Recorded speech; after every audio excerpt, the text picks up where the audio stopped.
ನಮಸ್ಕಾರ ಸ್ನೇಹಿತರೆ. Yuvanidhi monthly unemployment self ಡಿಕ್ಲರೇಷನ್ಗೆ ಅಪ್ಲಿಕೇಶನ್ ಯಾವ ರೀತಿ ಸಬ್ಮಿಟ್ ಮಾಡೋದು ಅಂತ ತಿಳಿಸ್ಕೊಡ್ತೀವಿ. ಮೊದಲನೇದಾಗಿ ನಿಮ್ಮದು ಯೂಸರ್ ನೇಮ್ ಮತ್ತು ಪಾಸ್ವರ್ಡನ್ನು ಎಂಟ್ರಿ ಮಾಡಿ, ಕ್ಯಾಪ್ಚಾ ಎಂಟ್ರಿ ಮಾಡಿ ಸಬ್ಮಿಟ್ ಮೇಲೆ ಕ್ಲಿಕ್ ಮಾಡಿದ ನಂತರ ಇಲ್ಲಿ ಮೆನು ಬಾರಲ್ಲಿ ಅಪ್ಲೈ ಫಾರ್ ಸರ್ವಿಸಸ್ ಅಂತಿದೆ, ಅದ್ರ ಮೇಲೆ ಕ್ಲಿಕ್ ಮಾಡಿ. Next view all available services ಮೇಲೆ ಕ್ಲಿಕ್ ಮಾಡಿ. ಸರ್ವಿಸಸ್ ಓಪನ್ ಆಗುತ್ತಾ. ಇಲ್ಲಿ ನಿಮಗೆ ಸರ್ಚಲ್ಲಿ ಯುವನಿಧಿ ಅಂತ ಟೈಪ್ ಮಾಡಿ. ಯುವನಿಧಿ ಟೈಪ್ ಮಾಡಿದ್ಮೇಲೆ ನಿಮಗೆ ನೋಡಿ Yuvanidhi application for monthly employment self declaration ಅಂತ ಇದೆ. ಈ ಸರ್ವಿಸ್ ಮೇಲೆ ಕ್ಲಿಕ್ ಮಾಡಿದ ನಂತರ ನೋಡಿ ಇಲ್ಲಿ ನಿಮಗೆ ಆಧಾರ್ ಅಥೆಂಟಿಕೇಶನ್ ಅಂತ ಇದೆ. ಫಸ್ಟ್ ಆಧಾರ್ ಅಥೆಂಟಿಕೇಶನ್ ಮಾಡಬೇಕಾಗುತ್ತೆ. ಇಲ್ಲಿ ಸೆಲ್ಫ್ ಡಿಕ್ಲರೇಷನ್ ಮಂತ್ ಆಲ್ರೆಡಿ ಫ್ರೆಚ್ ಆಗುತ್ತೆ. ಅಕ್ಟೋಬರ್ ಮಂತ್ ನೋಡಿ ಆಲ್ರೆಡಿ ಫ್ರೆಚ್ ಆಗಿದೆ. ಈಗ ಮಂತ್ ಯಾವ ಮಂತ್ ಇದೆ ಆ ಮಂತ್ ಆಲ್ರೆಡಿ ನಿಮಗೆ ಇಲ್ಲಿ ಫ್ರೆಚ್ ಆಗಿ ಆಟೋಮೆಟಿಕ್ಕಾಗಿ ಬರುತ್ತೆ. ಅದಕ್ಕೂ ಮುಂಚೆ ಈಗ ಅಪ್ಲಿಕೆಂಟ್ ಡೀಟೇಲ್ಸಲ್ಲಿ ನೀವು ಆಧಾರ್ ಅಥೆಂಟಿಕೇಶನ್ ಮೇಲೆ ಕ್ಲಿಕ್ ಮಾಡಿದ ನಂತರ ಇಲ್ಲಿ ಆಧಾರ್ ನಂಬರ್ ಕೇಳ್ತಿದೆ. ನಿಮ್ಮ ಆಧಾರ್ ನಂಬರನ್ನು ಎಂಟ್ರಿ ಮಾಡಿ.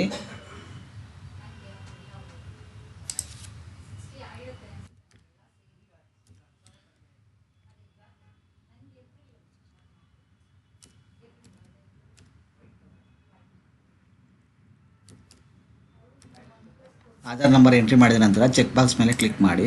ನೆಕ್ಸ್ಟ್ OTP ಮೇಲೆ ಕ್ಲಿಕ್ ಮಾಡಿದ ನಂತರ ಜನರೇಟ್ OTP ಅಂತಿದೆ, OTP ಪಡಿಯರಿ ಅಂತಿದೆ, ಇದ್ರ ಮೇಲೆ ಕ್ಲಿಕ್ ಮಾಡಿದ ನಂತರ ಓಕೆ ಅಂತ ಕೊಡಿ. ಇಲ್ಲಿ ನಿಮ್ಗೆ ಆಧಾರ್ ಲಿಂಕ್ಡ್ ಮೊಬೈಲ್ ನಂಬರ್ಗೆ OTP ಬರುತ್ತೆ.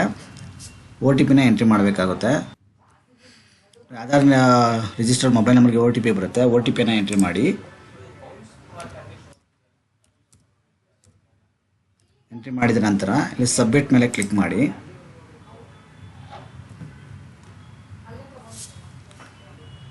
ಕ್ಲಿಕ್ ಮಾಡಿದ ನಂತರ ಇಲ್ಲಿ ಗೆಟ್ ಆಧಾರ್ ಡೀಟೇಲ್ಸ್ ಇದ್ದಿದೆಯಲ್ಲ ಅದ್ರ ಮೇಲೆ ಕ್ಲಿಕ್ ಮಾಡಿ. ಕ್ಲಿಕ್ ಮಾಡಿದ ನಂತರ ನಿಮಗೆ name as per Aadhaar, Yuvanidhi registration application reference number ಮತ್ತು ಪ್ರಾವಿಷನಲ್ ಡಿಗ್ರಿ ಅಥವಾ diploma certificate registration number fetch ಆಗುತ್ತೆ. ನೆಕ್ಸ್ಟ್ ಇದಾದ ನಂತರ ಇಲ್ಲಿ ನಿಮಗೆ ಸೆಲ್ಫ್ ಡಿಕ್ಲರೇಷನ್ ಕನ್ಸೆಂಟ್ ಅಂತ ಇದೆ, ಸ್ವಯಂ ಘೋಷಣೆ ಒಪ್ಪಿಗೆ.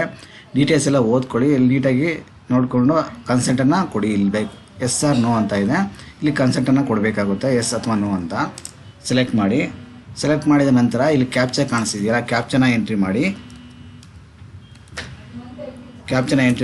ಇಲ್ಲಿ ಸಬ್ಮಿಟ್ ಮೇಲೆ ಕ್ಲಿಕ್ ಮಾಡಿ.